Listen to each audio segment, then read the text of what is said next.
The welcome and introduction of our new Health and Human Services Director. I don't see her yet, so we will hope she shows up. Debbie thought she was coming for a few, so we will come back to that one. All right, next item, web content accessibility guidelines for Brandy. And Brandy has a handout. Anyone else? I'll get one of you guys. So you guys. Great people online. Know what we're recommending. So this is pretty lengthy. I don't think I'll read the entire thing, but essentially I wanted to go over what is web content accessibilities, WCAG, not a great acronym. Why it matters and how we're going to comply with the requirements. So Multnomah County is required to comply with federal accessibility standards for all public-facing digital content. This includes our websites, online services, documents, and PDFs. U.S. Department of Justice finalized web content accessibility guidelines requirements for government entities with a compliance deadline of April 26, 2028 for governments with populations under 50,000. That's where we fall. Accessibility is central to ensuring equal access to public communication services for all residents, including people with disabilities. So what is it? It's an internationally recognized set of standards that define how to make web content more usable for people with disabilities. We have 4 principles with WCAG. One of them being perceivable, so information must be presented in ways users can perceive. So for example, text alternatives for images. Operable, users must be able to navigate and interact with content. So keyboard accessibility could be one of those ways we offer that. Understandable, so content must be clear and predictable. So consistent navigation, readable text. You don't want to have green text on a red background. People might not be able to see that or understand it. Robust, content must work well with assistive technologies, screen readers. And with controls, I don't have it listed here, but there's 1 to 5 guidelines within those. So it's actually pretty clear once you start diving into it, what we need to do to comply. It's just a lot when they don't know what it is and we're trying to look at it all at once. So there are varying levels of conformance within these guidelines. There's a level A, level AA, and a level AA. Federal rules require us to comply with WCAG 2.1 level A and A. Statement of partial conformance can be created where essential content is outside of our control and may not comply with guidelines. So anything that we're looking to should comply, but we might say, hey, we don't have control over this. So we're partially conforming, but there's instances where we must. So why does it matter? We want to avoid civil rights violations, complaints, or litigation over web content accessibility. But it's not only a legal obligation for us.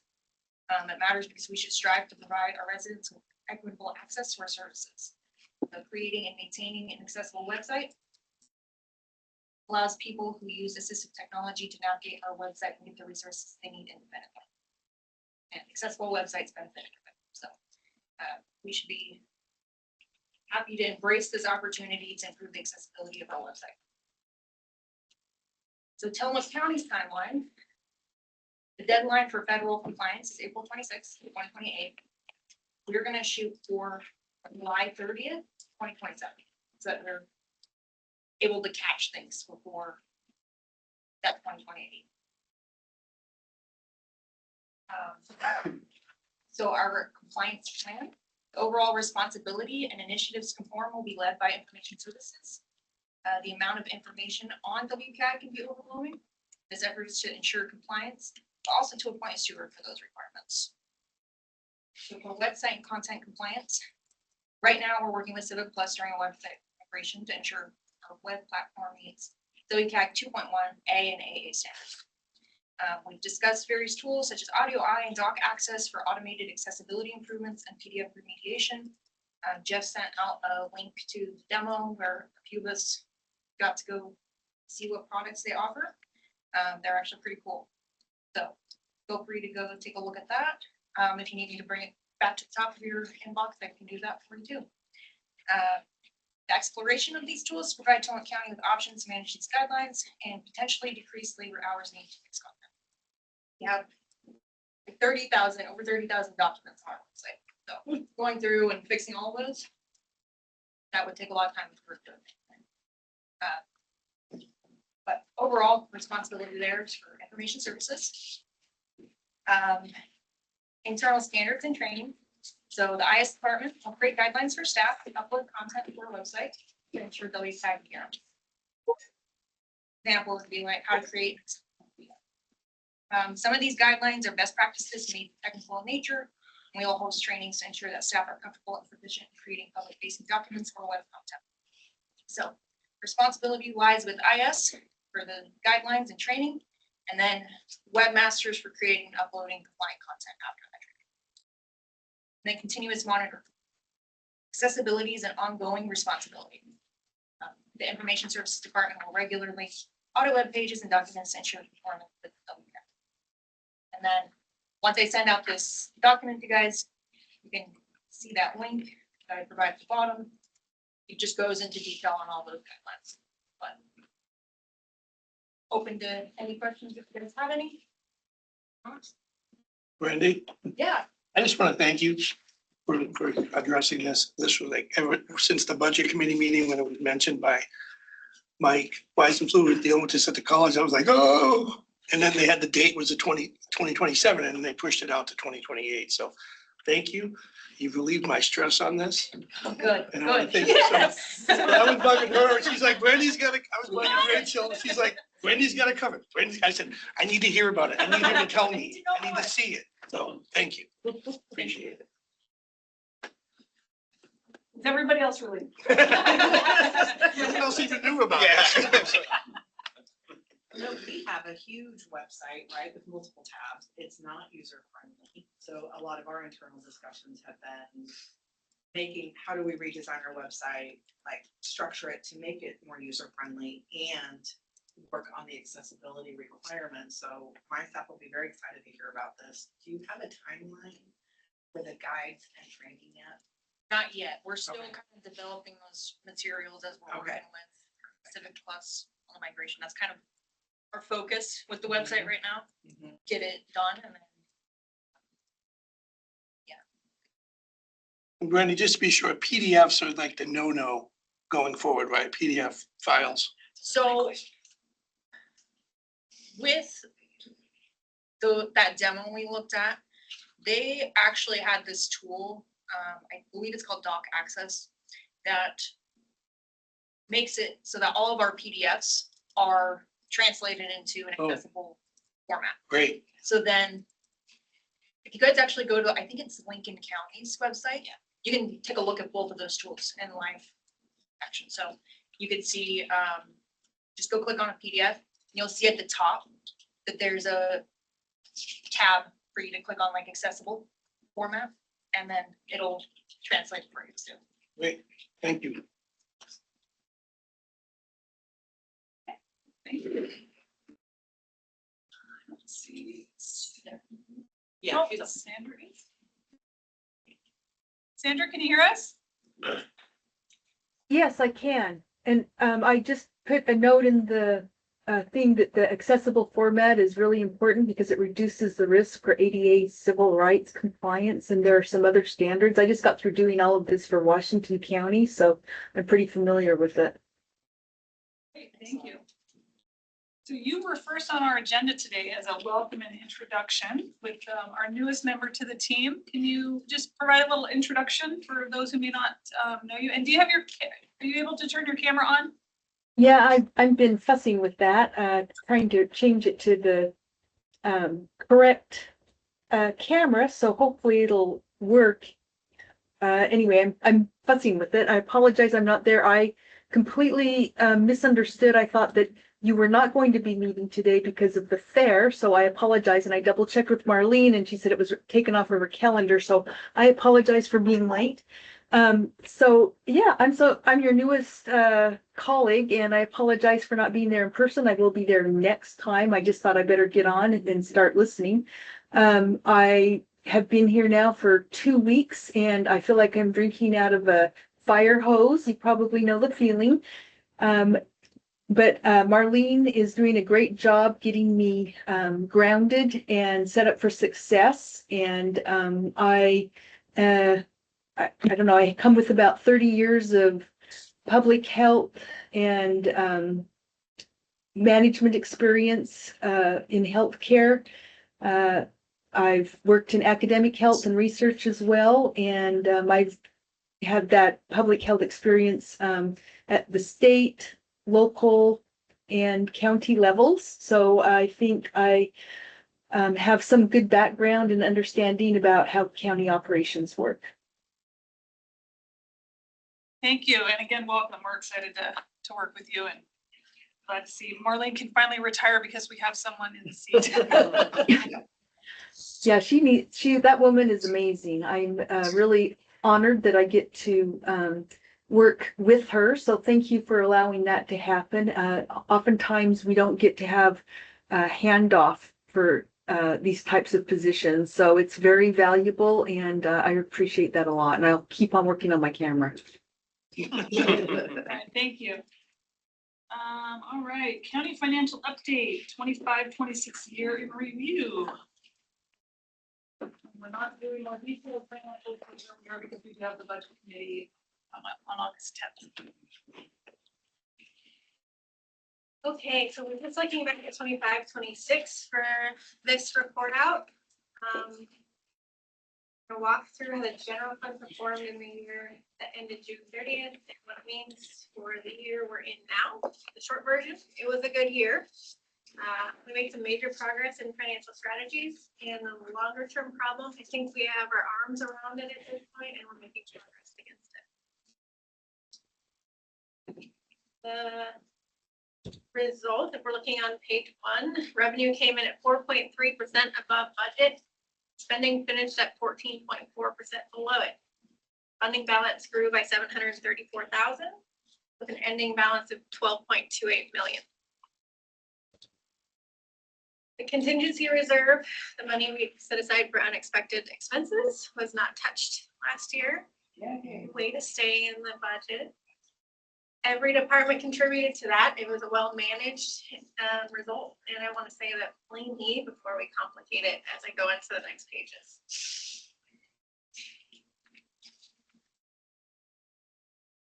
We go into page 2.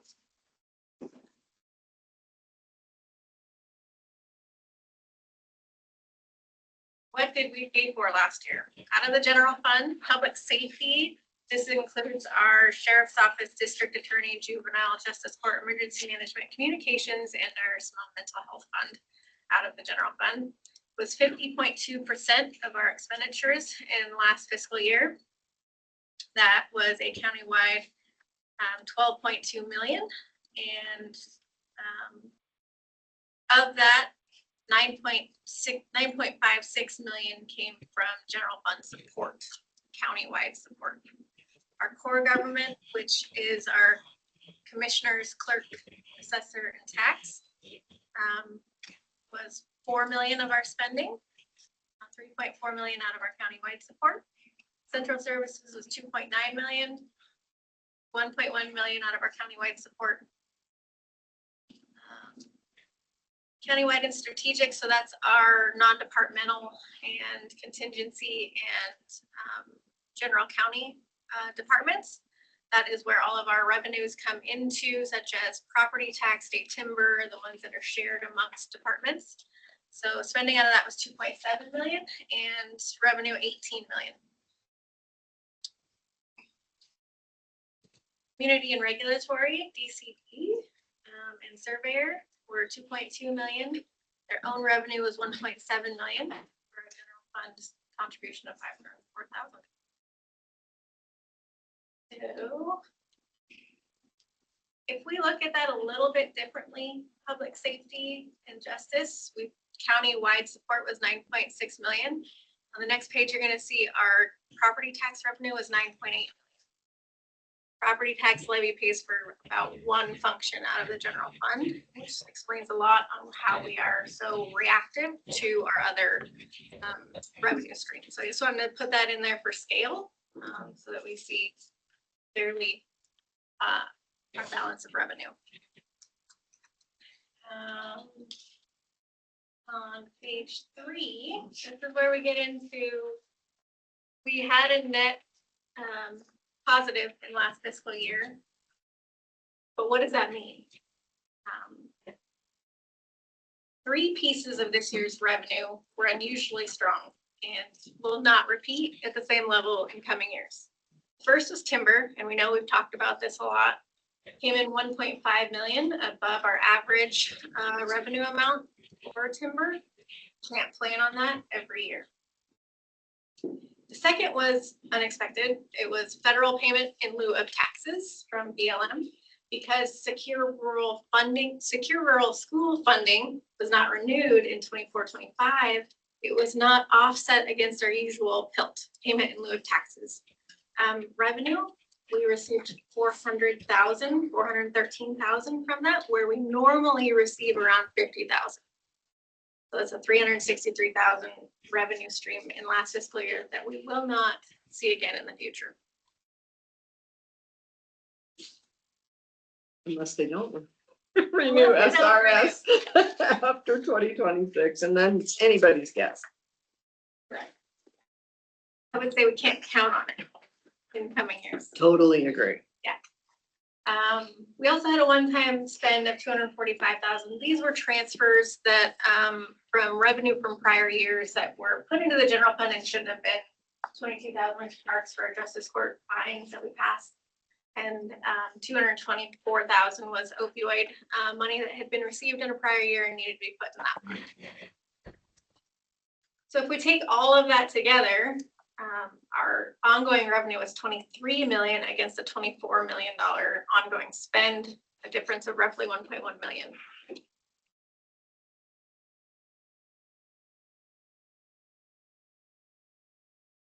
So if we go to page 5, why does that gap exist?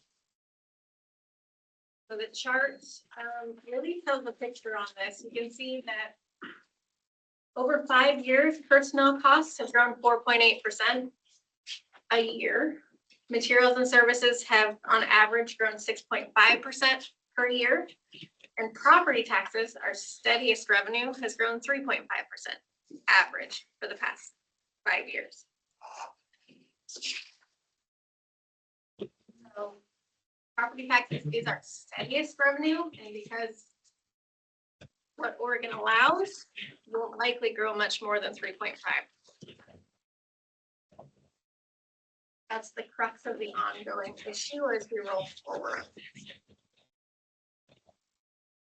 So on page 6,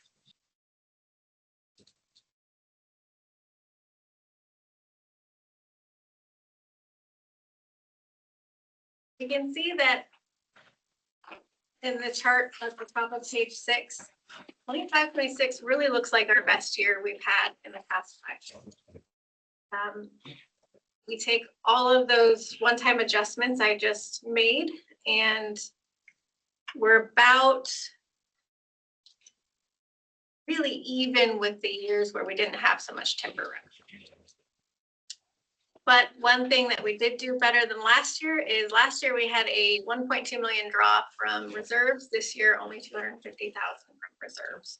So progress as we moved along, making it our best year in the last 5.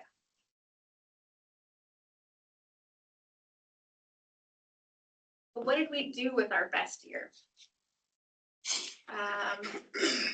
We had budgeted 1 million from revenue stabilization transfer into the general fund. We only used 250,000, preserving that 750,000 our revenue stabilization fund. We put 500,000 into the building improvement. Prior year, we'd only done 150,000. So we're prioritizing our capital deferred maintenance. We did not touch contingency, and we acquired the administrative annex at a strategic point where in overlap of debt with the jail enhancement. That allows for a negative 76,000 in our overall debt per year once we get into the payments in FY '29.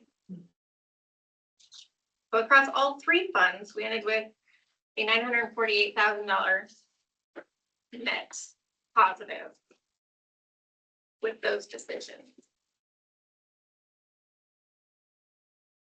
On page 7, we have measuring against our own standards.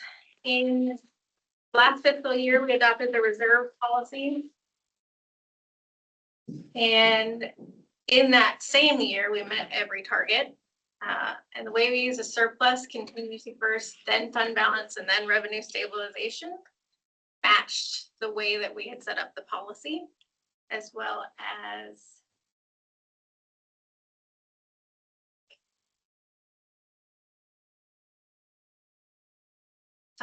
preserving our revenue stabilization and contingency for this coming year. So page 8.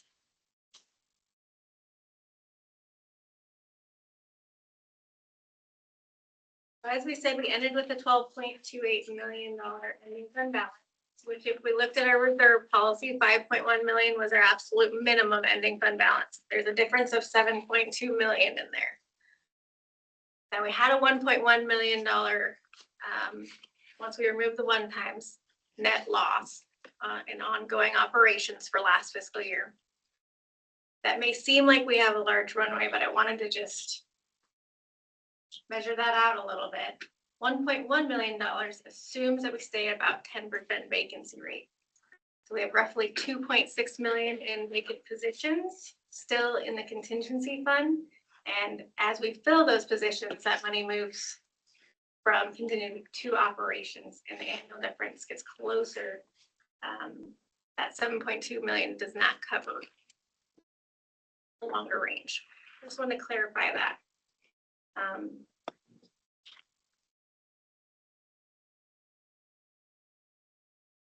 So what is ahead for fiscal year 27 on page 8? For 27, as we walk through in the budget process, the gap is about $1.4 million in operating estimations. Because our expenses are growing faster than our revenue, that increased from the current year actuals of 1.1 million. So we can see that as we're walking forward. But we're not starting from zero. Over the past 2 years, we have solved 2.5 million in revenue. We have stopped using revenue stabilization funds. So in 26, 27, we do not have a transfer from a revenue stabilization fund in there. We are working with Tiberius Solutions on the financial plan, but it will model revenue and expenditures options over a multi-year horizon so that we can deliberately work through those issues in the coming years. So what we did was we planned revenue realistically. We're getting a clearer picture, and we keep measuring against the policy.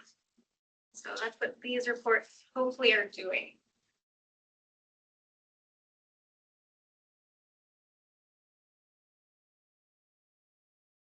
Summary, it was a good year.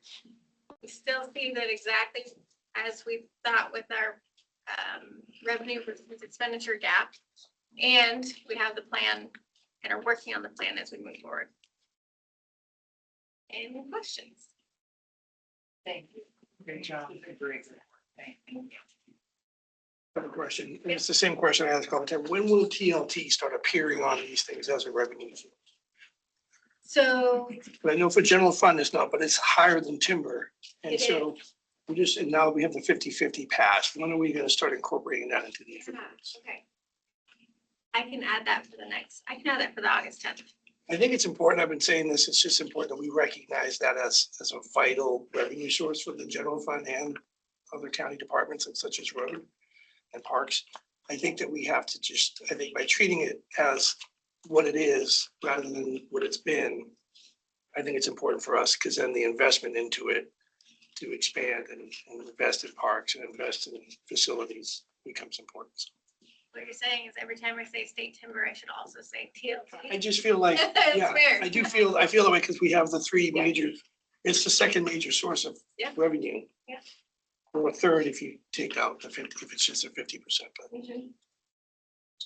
thank you. This is, by the way, to Sarah paraphrase it, this is so incredible to get this like this, and I really appreciate the pragmatic optimism that you continue to show, even though I know you prefer to be conservative, but it sends a message. It doesn't say we're in the clear. It says, but the work that and thank you for recognizing all the departments as being instrumental in doing that. It's so important. So thank you.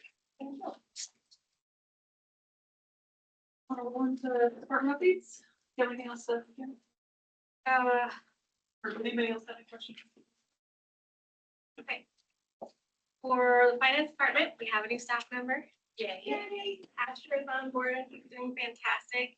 The team continues to work miracles, so we're working at full steam. Our first site visit with the audit team is over. 0 internal control findings or comments. So thank you to all departments that responded quickly to our requests while they were on site. And we'll have another site visit in August where we do our deep dive and compilation of our annual comprehensive financial report. I will be requesting more. So that'll be coming up. Budget process improvement. I'm working on a project to improve the way that we run through our budget cycle. That includes the how or logistics, spreadsheets, the forms, that includes the analysis, that includes software. We built a team. I've requested 5 people join so that it's not just me looking at it, because I don't think anybody likes to see as many numbers as I do. So they're Asher, ACD, Karen Cronoff with the Sheriff's Office, Chris Lady with Public Works, Ken Henson of the Budget Committee, Rachel Haggerty, and Randy Norbaum are making up the team for the budget process improvements so that we have perspectives from both special revenue funds, the largest general fund from the Sheriff's Office, IT, so that I don't go wild with ideas on technology and the widespread of special revenue funds that we have. Yeah, so we're working on mapping this out with some realistic timelines of implementation. And so we'll be bringing that to you in a board briefing in the next physical, so you can see the roadmap. We also have the financial plan under works. We heard from Tiberius presenting their scope of work at a briefing last week. And meetings start up in 2 weeks again, and we'll see the contract before the board next week. So what that financial plan is, the culmination of our 2 years of work, getting everything in a clear, actionable map so that we can see our financial roadmap.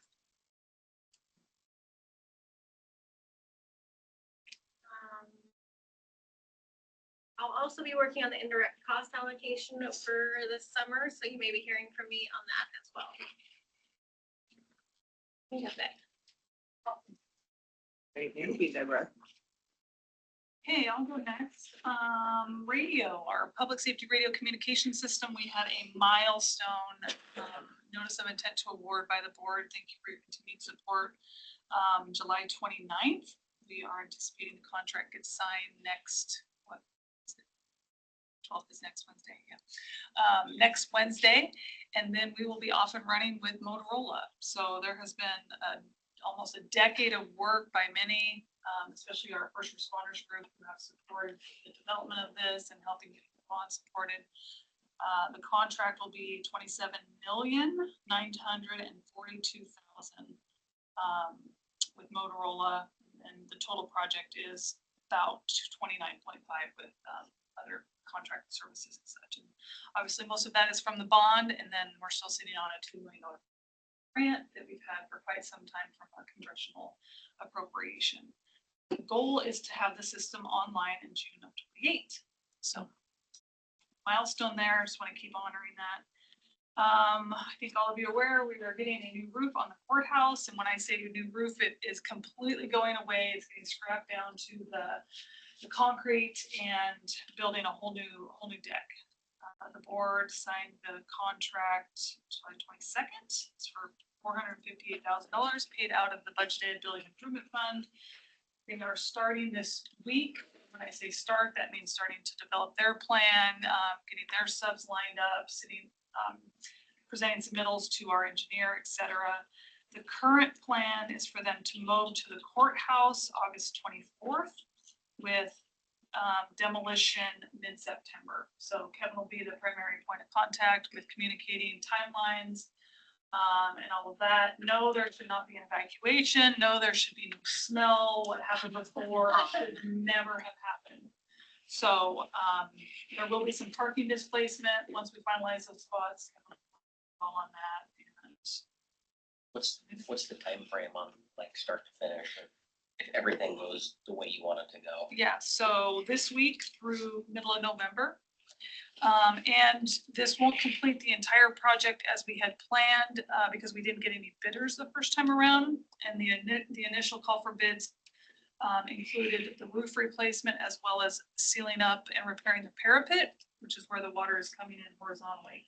And so we split those up. So we're focusing now on, and the parapet work can actually be completed during the rainy season. So we're focusing on the roof now, and then we'll go right into call for bids for the parapet with a different contractor. Okay. Compensation policy. So we had a great discussion with the board in a briefing last week, or 2 weeks ago. Last week, and then slated for board adoption next week. There's a lot of information there. I'm not going to go into all of it, but the compensation policy basically focuses on base compensation, other types of compensation, longevity, things like that. Vacation are in the manual or collective bargaining agreements. And it includes how base compensation is determined, goes into detail about the pay calculator, and describes how we're going to maintain job descriptions and do future compensation studies. So if you want to hear all of that in detail, listen to the briefing or feel free to reach out to me. And all of the information the board considered, and there wasn't any change to the policy out of the briefing discussion. So everything that was in the email I sent July 22nd is still current relative to the policy. After the board concluded the discussion on the policy, we pivoted to vacation, and the board, and that benefit is in the manual, and the board elected to, or directed staff to create a policy that provides an increased vacation benefit to executive service and health providers. And so payroll is doing some analysis now on what that looks like. So we have a lead time, but implementation period can be about 2 months. So this isn't happening tomorrow, but we'll communicate on the timelines, and I'll have to bring the policy back to the board for adoption. At that time, we'll know what the timeline is. But the policy is, so AFSCME, non-rep, and Teamsters are generally aligned across the board on the vacation benefit. What is changing is, and this is in the information I sent, the light green option that was depicted in the materials will provide new executive service and health providers who are currently at the 10 to 14 year tier. So a new tier will begin at that. So if you are executive service or health provider and you start at the county, you're going to start with 12 hours per month or 18 days a year, which is currently at the 10 to 14 year tier. And then there's 3 tiers going up from there. So if you're currently an executive service or health provider and you're at 5 to 9 years, you will start accruing 14 hours a month when this policy goes into effect. And if you're 10 years or over, you will get 16 hours a month. The max accrual stays the same, and the vacation cash out option stays the same, which is once per year. May or October, provided you've taken 40 hours of, it can be non-consecutive vacation time in that period, and after your cash out, you're left with 3 hours. So questions on that? That was kind of a mouthful, and you don't have the paper, so it can be confusing, certainly. Okay. Essential services review. So we've been talking about this for a long time. When the board adopted the central services model by board order, created the department and created the chief administrative officer position, it was to be a probationary period. And when that concluded, do a review. Mike Gleason, our contractor who's been with us through the strategic planning process, has completed that review. I think all of you were a part of the interviews with him. He's completed his analysis. He's provided some information to the board, and at the August 19th meeting, Mike will be here in a briefing to present his findings and just talk to the board about recommendations and next steps. Stay tuned for that. I am elated to share, I also have a new person who started today. Starting today, she might still be in onboarding. Her name is Jenny Kettner. She is the new property manager. This is a new role that came out of the creation of central services, as my position, for lack of better word, got scrapped out. So this role has kind of two purviews. One is property management. So everything with disposition of county properties, foreclosed land sales, dealing with Tyler Hennepin, getting our policies up to speed, and more actively managing our properties. That is now on her plate, which Isabel and I are still kind of managing. And then secondly, project implementation. So things I used to do in Cape Wanda, Southern Flow Corridor, she will now be leading those projects with an emphasis on developing our properties for tourist use. So her focus, because we are so behind and because of capacity reasons in our property management as a result of Tyler Hennepin, because we haven't had a chance to update our policy, and we have a lot of properties that have been sitting that we need to dispose of. That will be her focus for the next couple of months. I think she's a pretty sharp cookie, and I'm very optimistic that she's gonna move through that quickly and be able to move on to projects soon. Okay, and I'll be doing a courthouse tour with her either today or tomorrow, so you might get to see her sooner than later. Okay, question for me? All right, Ryan. Good morning, everybody. I don't have much to add. I do want to just a little note regarding property management and with our budget is, one thing that happened recently was the entering the settlement, that came about because of Tyler Hennepin, and that's huge, right, for the county. And then this is statewide, and in fact, nationwide, right? It's right that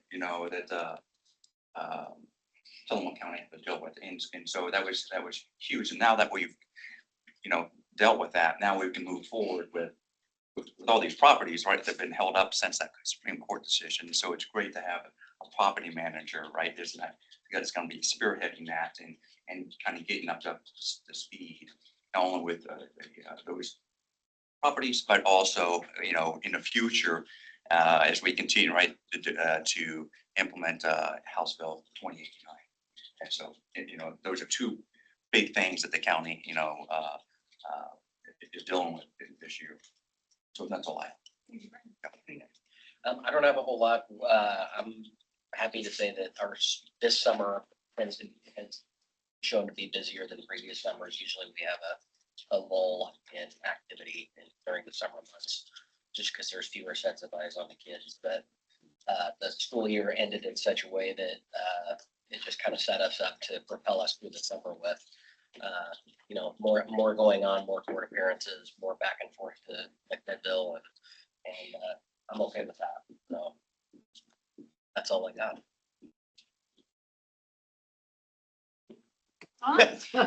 We skip commissioners and. Yeah, I just realized that everyone was commissioner. Surrounding you. Not too much for the library.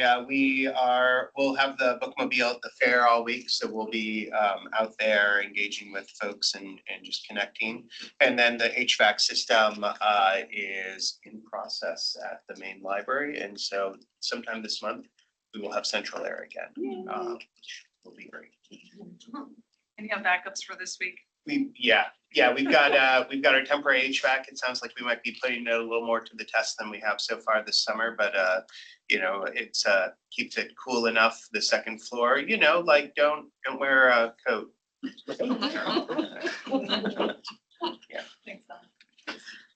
Well, we are plugging along for November, so we've been petition checking for the city's signatures for candidates and a couple initiatives that may or may not make the timeline. Working on presentations for the community, so gonna start coffee with the clerk this month, and so I'm gonna do that like on a monthly basis, and we'll kind of rotate it throughout the county, but Good for you. just want to give people the opportunity to come and sit down, ask questions, talk. And then in September and October, we'll be doing a multi-part series on elections. So like the life of a ballot. So from creation to running it through the tabulator archiving. So kind of that process, what that looks like. And then questions about like, what's a challenge ballot? When we challenge your signature, what does that mean? So kind of looking at, duplicate voters, deceased, kind of wrapping a time where people can talk about some of those key hot topics. Have a bunch of public speaking engagements coming up too to talk about the SAVE Act, executive orders, what that might look like for November. So that's about what we're working on right now. And our new fee increase went into today, but our Helion did not get the fees in really, so we're not quite ready to go yet this morning. So I'll probably have to scoot out and go get that going, but that's what we have right now. Good morning. So first, the board has an appeal hearing next week. So that variance hearing is right around, actually the first one's right around the corner. So you will be getting packets from our office and Brian as well by the end of business day on August 5th. So that is the statutory requirement, is 12 days prior to the hearing. And so Brian, we can catch up after you get your packet. We can go through it if you want. And likewise, commissioners, if you have any questions, please reach out. Say a couple things for me. We are going through a recruitment process right now. We have a couple of vacancies. With that, a lot of our focus right now is in relation to housing. So as part of Senate Bill 406, we are working on a housing production strategy project. We're working on a housing capacity analysis and a housing needs analysis. We're doing those in partnership with the cities. So I've had a lot of meetings with DLCD, and that work will basically tell us what our housing needs are for the next 20 years. It'll talk about reports for density infill of where in our communities we can add additional housing units, and then also talk about how much additional land area we need to meet those production targets. That coupled with many changes that are happening at the legislative level that have already been passed or are in process of rulemaking, there are some significant changes that will have to be made to our operations to comply with how we review permits, how we process them, how we report on housing production to Portland State University. And then also some of our review timelines we anticipate are going to be cut dramatically. And so in preparation for that and using Fund 122, I am working with 2 consultants to help us work on updating all of our forms, helping us with the implementation of our new operations and processes that's going to have to be done. So again, the accessibility piece this morning is very relevant to the work we're doing because that's part of our statutory obligation for housing production and accessibility as well. I've met last week, so Emily Fanjoy is doing some work with the Housing Commission. And then Chelsea Yarnell will be helping us with our forms and some of our other pieces. And so I anticipate probably September, making a presentation to the board at a board briefing, just to talk about what all of this means for the department and our operations and how we need to shift. Talking about it as the community development modernization project, because I think that's probably the best thing to call it, just because there's work we got to do. So more to come on that. The biological opinion, we received another donation letter for a $10,000 annual donation. I did budget that this year in the planning budget, so we'll be working with Commissioner Scar to bring that forward. Had a lively conversation with the Department of Aviation last week, so that was also part of that very long board briefing. Just want to thank everyone, especially the commissioners that were there and helped walk through that conversation. And then I think, very excited about Jenny. And then the other thing with that, this is usually the time of year we bring forward a fee increase proposal. Our expectation was to do just a simple 3% fee increase this year following our Tiberius directives and outcome to keep peace. It's going to be a little bit later because with how I am having to break out different types of housing work for those housing production and strategy obligations, I'm going to have to shift some of our fees to reflect what those new processes will look like. So that will probably be later this fall, but I'd rather do it one time and do it right than come with you with a fee schedule now and then have to amend it sometime later in the fall. So I think for now, that's it. Thank you. Easy. Anything happening in HR? Oh, plenty of happening in HR. Our HR audit is still underway.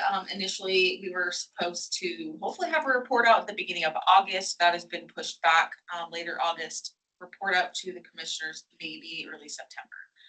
That was pushed out partly because we have some other contracts with Troop and we contract with them to help other HR related matters. So the audit kind of had a brief pause, but that is still underway and more to come soon. Open enrollment is coming next month. So the end of September is open enrollment. So I will be working on getting those materials ready and getting some communications out. We will have likely an in-person open enrollment meeting where we'll have CIS come on site to have that meeting. Typically we've done it virtually in the past, but due to the new Sheriff's Plan, I think it's best if they come in person so they can answer those questions. So more to come on that soon. Ergonomics, we had an increase in ergonomics assessment requests. I don't know where that's coming from, but that is new. We've had 5 within the last week. So just as a reminder, we do have some tools and resources through SAFE where HR can send out, it is an online assessment to employees who are interested or maybe needing that service done. It takes about 30 minutes. There's some videos in there to watch, instructs employees what's going on and how to maybe monitor, to adjust their monitors and their chairs and their desk height without needing to purchase any additional equipment. But just know that we're seeing a few of those. EDP PAFs. So we, just like we moved to doing performance evaluations within ADP, we're looking for better ways to do our PAFs and to track those. So we are in the final stages of getting that wrapped up. We have another meeting today.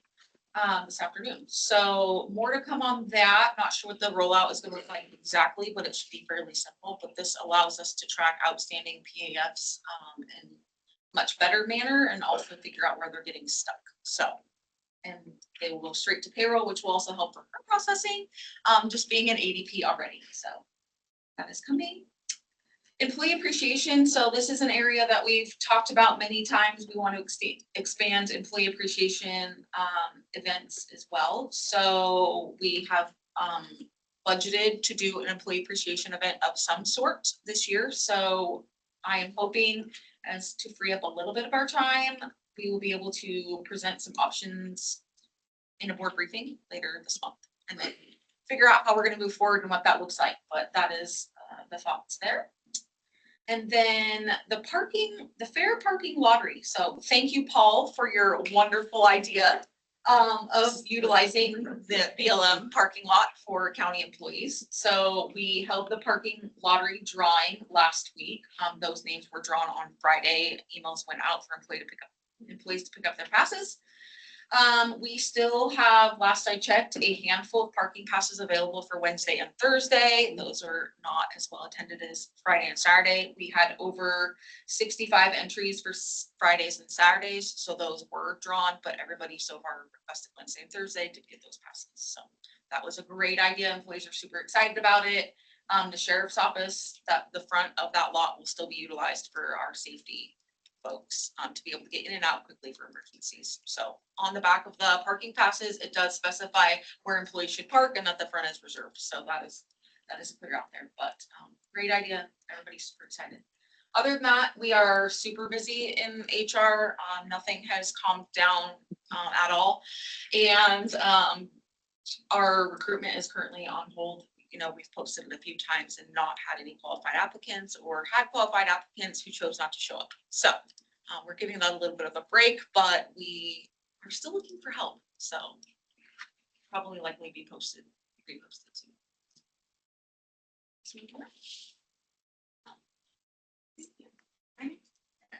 Note on the ergonomics too. IT can help. Keyboards or mice. Yes. Yeah. recommendations if need be. If anybody's like, hey, I've got carpal tunnel, I need, we can find some.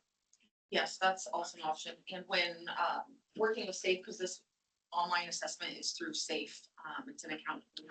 They also provided some PDF documents with preferred places to purchase furniture. There's the state of Oregon actually has a contract with certain vendors to where we have to provide, they have to provide certain desks, chairs, keyboards, mice at reduced costs. So we also have some resources available. If you're looking to purchase new things, let us know. I can send you those.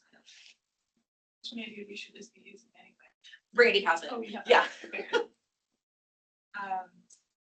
Got our IT audit approved. Thank you, commissioners. Thank you, Rachel, for getting that all so that we can get to this point. I'm working on getting a kickoff scheduled with that, and I'm sure we're gonna have quite a bit of homework, so we'll be busy getting that done. And I think that's all I've got for you this morning. Excited for therapy. Dan. Yeah, good morning, everybody. First of all, I can say that Parks is having an absolutely phenomenal summer. We can tell by the amount of garbage that we have. And it's packed to the ceiling, so we're looking forward to get the financial reports on that when it's time. But things are real good. We've got a few projects that we're working on. I'd like to give a big shout out right now to Cole Baldwin and Isabel Gilda. They've really been so helpful in the development of paperwork that we need to get the Barview front entry project out the door. Not out the door yet, but we can see the light and we're so close. So, and we worked with Deborah. We know that we have money in our account. We planned for that. So we're really excited about that. We've been working about this for like 2 years now, but that's usually how I start my speeches when I go for a board or a commission, asking for final authorization. We've got some turnover with seasonal staff. We're short laborers right now. You might see that we're behind in mowing for sure. But we know all this. We're trying to get caught up. We're having to throw full-time park maintenance staff sometimes into the fray to get that work done, but they know that that's gonna happen and it's not unexpected. Gosh, what else? I think that things are just great until someone tells me different. So thank you very much. Hey, Jackie, online, anything from Justice Court? She didn't have it. Oh, she didn't? Okay. Matt Kelly, Sheriff's Office.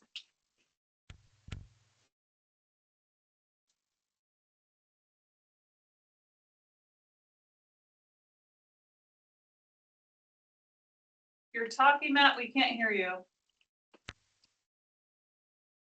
And we do see that you are in. Oh.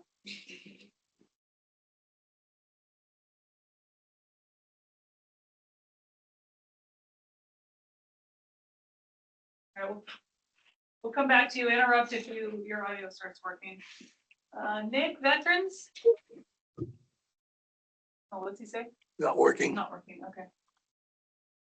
So this week, Veteran Services, we got a booth at the fairgrounds.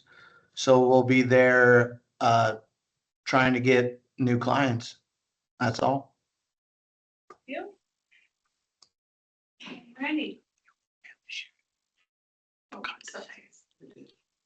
Excuse me. Good morning. It's nice to be back in 70-degree temperature. I spent the last 7 days in 100-degree plus temperature. So I am so happy that I live in Tillamook County. So anyway,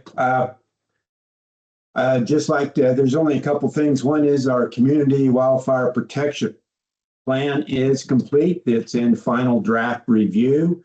And I should be able to bring that before the commissioners later on this month or the first part of September for their signature, along with the signature from Oregon Department of Forestry and from our Fire Defense Board. So that's great to finally have it done. It's a great document. It was presented at a board briefing a few weeks ago to the commissioners.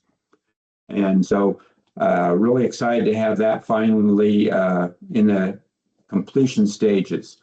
Like Nick, Emergency Management does have a booth at the fair again this year. It's going to be manned by a lot of our emergency preparedness groups throughout the county, also with our death investigator, our Medical Reserve Corps, and a host of others. We'll also have Jeff and Marlene here with the Office of Resilience and Emergency Management. And so it'll be great.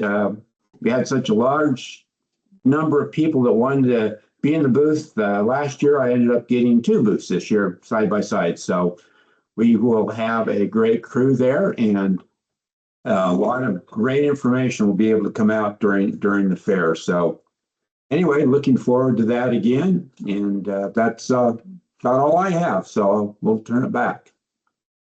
Thank you, Randy. Sandra, so the way the agenda is structured at leadership team, at this part of the agenda, we just do a roundtable as you've seen and report on anything that you feel the group would like to hear about anything from the health department. So if you have anything to share now. Sure, I'll share a few things that may be oversharing or undersharing. I'm not quite sure yet, but I'll do my best. So at the end of this month, we have a visitor from HRSA, that stands for the Health Resources and Services Administration. They provide funding for our FQHCs, our community health centers, and they also provide a lot of funding for some of the other work that we do. So it will be a really nice visit. This is in preparation. There will be a larger HRSA walkthrough in the spring, so we'll be looking for that as well. We interviewed a candidate for a medical officer, and she seems to be that she would be ideal for this position, and we've sent her an offer. We're hoping to hear back that she wants this position. She comes from Washington State. She's worked in an Indian health center there, and she's very future-oriented, goal-oriented, and has a lot of vision, and I think that would be awesome for Tillamook County. We also are somewhat busy at the fair. Our environmental health people are busy trying to keep us health and safety during this time. And we've had also a few challenges. One has been with HIPAA compliance. HIPAA is the Health Information, Health Insurance Portability and Accountability Act. That act is a federal act that requires us to adhere to strict patient health record confidentiality. And so we have to make sure that everyone is compliant with those standards. And it happens at almost every single healthcare kind of organization that I've worked at before. So it's just something that we have to keep always on the front radar. That it's so important, not only because it protects our patients, but also violations of it can affect our funding too. So we have to make sure that we adhere very strictly to these types of rules. And I think that's probably it for now. I'm sure there will be more later. Anyway, thanks for letting me join in today, and I appreciate hearing from all of you. Thank you. Commissioners, Mary Faith. Good morning, everybody. I wanted to mention that August 21st, we have a courthouse security training. Here, the courthouse will be closed in the morning, and courthouse security training, I just want to encourage everyone in the courthouse to attend, please. We had a classroom courthouse security training a couple weeks ago. It was good. In the after action meeting, the state marshal, the person who represents the state marshal's office, talked to us about the importance of everyone in the building being trained, which is why they're going to try to start offering the training annually because it really, the intention is for, God forbid, should the worst case scenario happen, everyone will have some idea of what to do. And what the marshal said is that everyone in the building who is not trained is a liability to the whole organization because something happens and they just don't know what to do. So I hope and encourage everyone in the building to participate in the training. Some people from outside the building were at the first training, including a couple park staff. I was delighted to see them there. So that's August 21st, 8 to 1. The building will be closed and more. That's all for me. Thanks. Dan, do you have something to say about the fair? Yeah, I didn't mention that. I'm proud to be at the fair again. Thank you. And Because you won an award last year, I want to yeah, mention. we're hoping to do that again. They've been working hard on it. So we're really excited. Thank you. I have such bad. I have a tablecloth for you. Oh, Brandy asked to borrow our Tillamook County tablecloth for your booth, so I have it upstairs. And thank you, Mary Faith, for mentioning the training. Totally left that off my list. But Get along with it. yeah, there are 100 spots available, and I just want to let everybody know that there's plenty of room. So if anybody in the courthouse and outside of the courthouse wants to participate, we can still accommodate that. Thank you. I have nothing. Director lady texted me, he's in a FEMA and then a NOAA meeting. He had nothing to report, just paving continues. And I have nothing. Looking forward to the fair. Thank you. I do not have anything to do. Thanks. Okay. The next item is our next meeting. So September 7th falls on Labor Day. And we often kick it to the next Monday. But that is when our management team, we're doing regular management team meetings the second Monday of the month. So we can try to find another date. We could maybe look at the afternoon of that second Monday or cancel September. Or look at another date. So thoughts? Yeah, I'll be gone. She'll be gone. Either way. Cancel? I don't. Yeah. Okay, because we have the board briefings. If there's something that's urgent. We may not have more. We can deal with them as one-offs if we need to. Okay, well, we will cancel, Debbie, if you could cancel the September meeting, which would then put our next meeting October 5th. And well, thank you all. Enjoy the rest of the summer.